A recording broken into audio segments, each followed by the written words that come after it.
Welcome, fellow bookworms, to Tibra's Den. My name is Whitney, and today I'm going to go over what I read for Amy at AStar's Read Bingo Board because I got a blackout. Took a little finagling to get a blackout, but I did do it. I was originally just planning on getting two um, bingos. That was the original plan, and then me being me, I couldn't leave it at that, and so I figured out a way to get a blackout. I was reading a bunch of teen horror books, so a lot of those ended up filling in spots on the bingo board. But I'm really excited to have done that. So what I'm going to do, I'm going to scoot over just a little bit so I have a little bit more room to make the bingo board bigger, and we'll go over what I read. So let me just kind of scoot on over here. And so yeah, let's start. I'm just gonna go across each row from left to right, and then let you know what I read. So first up for Scary Doll, I read Mother's Helper by A. Bates. This one is one of the little teen horrors, and in this one you had somebody leaving like smashed dolls and such um, around the house. So that one worked for Scary Doll for me. Then next for Cryptids, we had the Abominable Snowman of Pasadena by R.L. Stine. This is one that I kind of squeezed in. And in this one, Jordan and his sister Nicole, their dad is a photographer, and he gets hired for this assignment to go try to find this abominable snowman, which is a cryptid because it's something that people believe that hasn't been proven. So I read that one as well. And then scariest book on TBR. We have. Let me try to get it out from underneath the bottom here. So we have The Hollow Places by T. Kingfisher. This wasn't originally slotted for Scariest Book on TBR, but after reading it, I put it there just because I don't get scared very easily, especially not reading, and I'll be like scared in the moment. But this one kind of stuck with me and disturbed me for sure. So I felt like this was definitely the scariest book on my TBR. Basically, you have uh, Kara, and she's newly divorced and goes to live with her uncle at his museum of natural wonders, curiosities, and taxidermy. And she ends up finding like this other dimension on the other side of the wall. And they can hear you think and pray that they are hungry. Um, so it just kind of got under my skin, and I remember I was reading it in bed. And I had to get up and go to the bathroom, and I just did not want to get up and go to the bathroom. It's definitely scariest book on my TBR. And then we have classic horror, which I went with. Here it is. Dracula by Bram Stoker. Of course, this is a classic. This was my first time reading it, and kind of was disappointed, but I think it was more the edition I have because the font is really tiny and just packed in there. And so it didn't feel like I was making any progress. And the paper is really thin. So it just didn't feel like I was making any progress. And that kind of got to me. But I did read that for classic horror. And then we have Murder, which I read. Let's see, where is it? That's not it. Right here. There's so many of the teen horror books, like it's hard to find them. So for Murder, I went with Master of Murder by Christopher Pike. In this one, you have Marvin, and he's an 18-year-old senior in high school, but he writes like murder mystery novels. And then there's kind of this mystery, somebody that died. And the girlfriend of that somebody thinks he was murdered, and it kind of gets Marvin to help. So definitely fits for Murder. And then we have, and so that's the first row. Then on the second row, we have Circus or Clown, and I listened to Clifford at the Circus by Norman Bridwell. Um, again, just looking for something short and easy, and it was really cute. Of course, being a picture book, it would have been more enjoyable if I had the physical book and listened to it, but it was still really, really fun to listen to. And at one point, Clifford like sniffs up some cotton candy, and it made me think of my old dog Shumka because she loved cotton candy. And so if we went, we would give it to her to eat, and she just absolutely loved it. Not the healthiest thing for a dog, but she loved it. So it just kind of reminded me of that. It made me smile. And then for Halloween themed, I did this one here, which is Trick or Treat Little Critter by Gina and Mercer Mayer. And so again, just another little short picture book. This was really cute as well. Did enjoy that one. And then we did Witches, which I don't have it anymore because it was a library book. But I read Practical Magic by Alice Hoffman.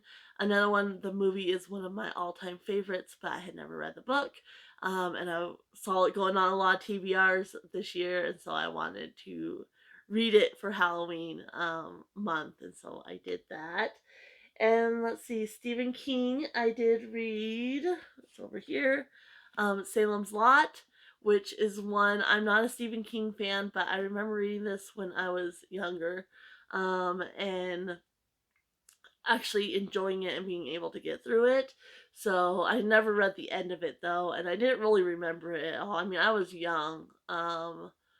Probably somewhere between 10 to 13. I don't really remember when I borrowed it from my sister, but somewhere in that age, I borrowed it from my sister, really young to read it.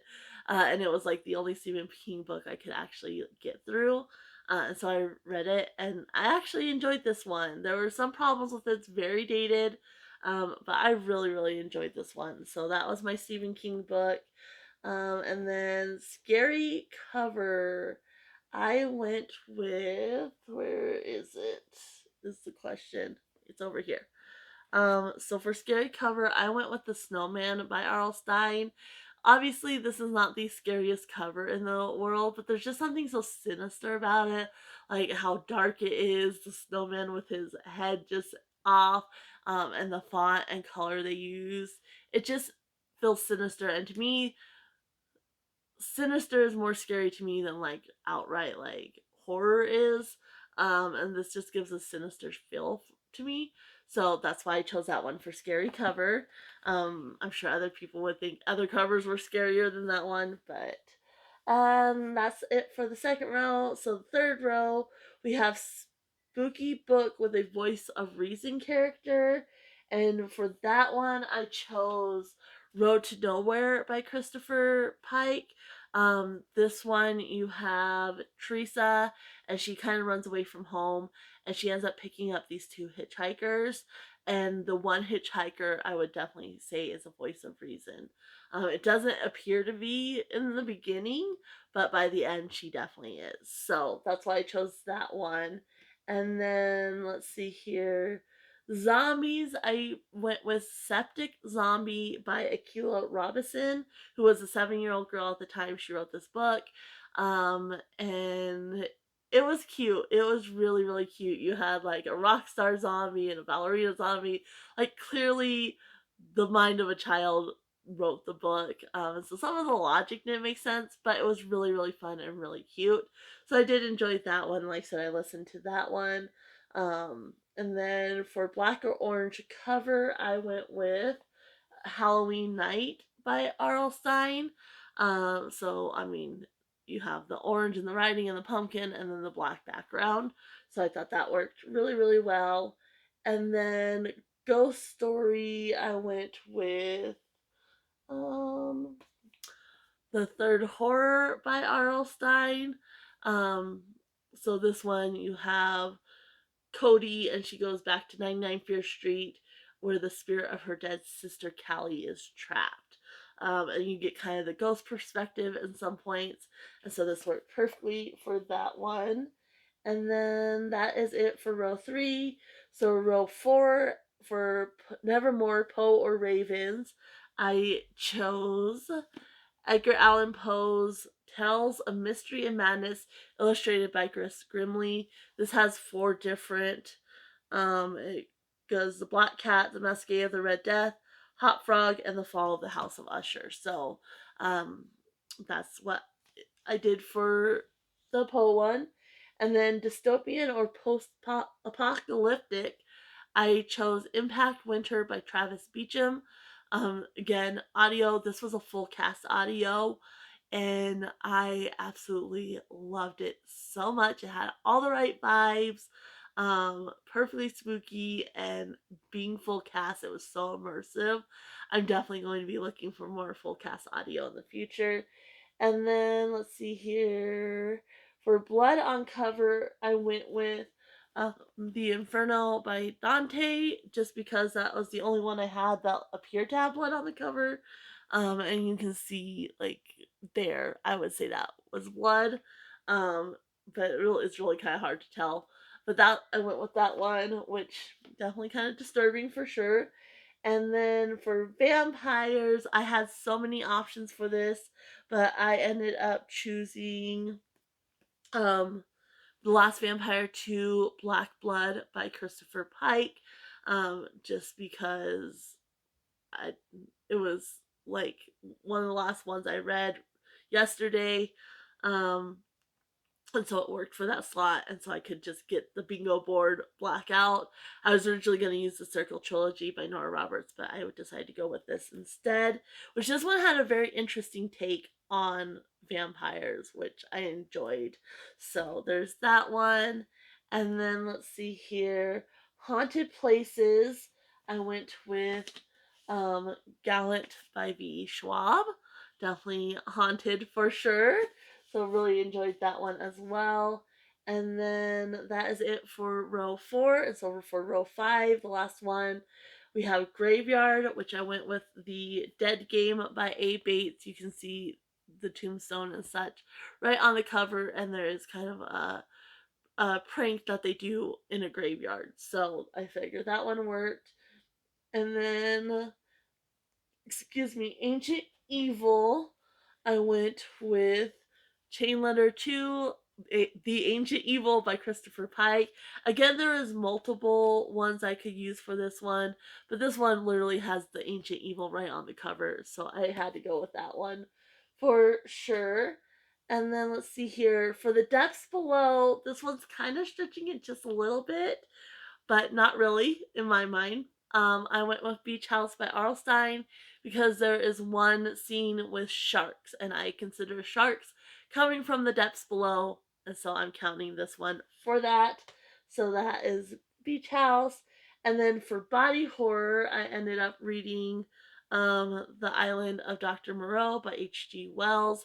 Definitely works for body horror. You have the scientist that is combining humans and animals, and very creepy. I really enjoyed both this book and I watched the movie, which I enjoyed both of them a lot. So there is that one. And then last is Creepy Crawlers, um, which I listened to Body Snatchers, Flies, Wasps, and Other Creepy Crawly Zombie Makers, and that is by Joan Axelrod Contrada.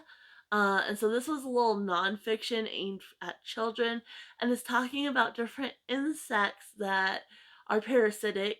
So they use other animals to like lay their eggs, and then the eggs kind of take over the animal's body. Really, really kind of interesting. I enjoyed it anyway. I love that kind of thing. And we actually, I was just talking about it. I just filmed day 27 for my 31 Days of Halloween. And I was just talking about it that we have this tarantula hawk here that stings tarantulas and lays their young inside the tarantula. And then the young eat the tarantula once they're ready to mature. Which is just so creepy and gross. But yeah, I love stuff like that, and so I really enjoyed listening to that.